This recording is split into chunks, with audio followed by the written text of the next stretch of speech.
For me, February 24th, 2017 will always be remembered as the day that tore a hole through my family.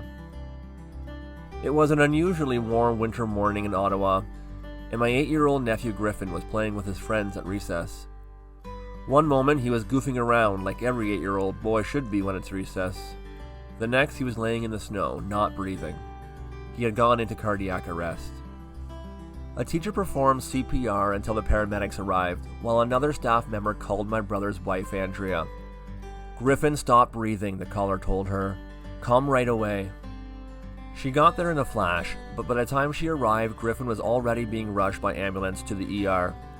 Andrea jumped into a patrol car that escorted her to the hospital, where she was joined by my brother Damien. For 90 minutes, the doctors did everything they could to revive Griffin, but it was too late. My nephew was gone. We found out later that the school didn't have an automated external defibrillator on site. We don't know if an AED would have made a difference in Griffin's case, but it could have. Applying one in the first few critical minutes after his collapse might very well have saved his life.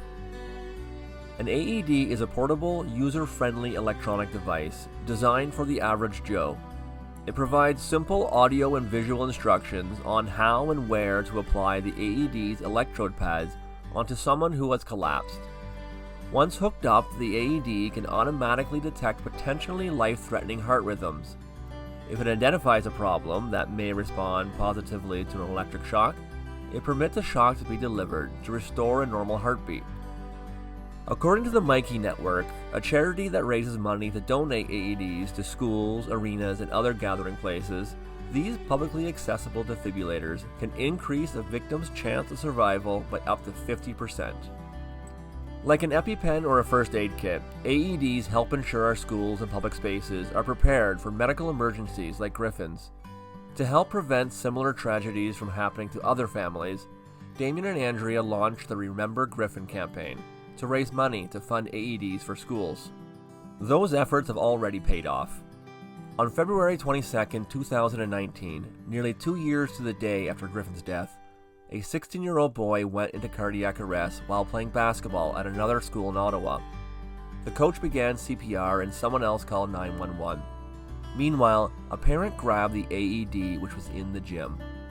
That AED had only recently been placed there as a result of the Remember Griffin campaign. The defibrillator applied a shock, and the teenager's heart started beating again. I'm truly grateful that this AED was there to save the life of this 16-year-old, and I'm absolutely heartbroken that Griffin didn't have the same opportunity. Griffin was an awesome kid, mischievous and wildly creative. I remember playing Would You Rather with him and marveling at the absurd options he came up with, like would you rather have a butt made of cheese or a nose that popped off every time you sneezed. He also had a lot of joy and kindness in him. At Griffin's funeral, Damien shared a story about a time he and Griffin were walking to Grandma and Grandpa's place. It wasn't until they were almost there that my brother realized Griffin had been skipping the entire time. When Damien asked him why, Griffin explained that he didn't want to slow his dad down, and skipping was a great way to keep up with his big steps. He was a good kid, and we really miss him. Having AEDs in more schools and public spaces will help prevent tragedies like this from happening to other families. Please donate to the Remember Griffin campaign so we can get these life-saving devices in as many places as possible.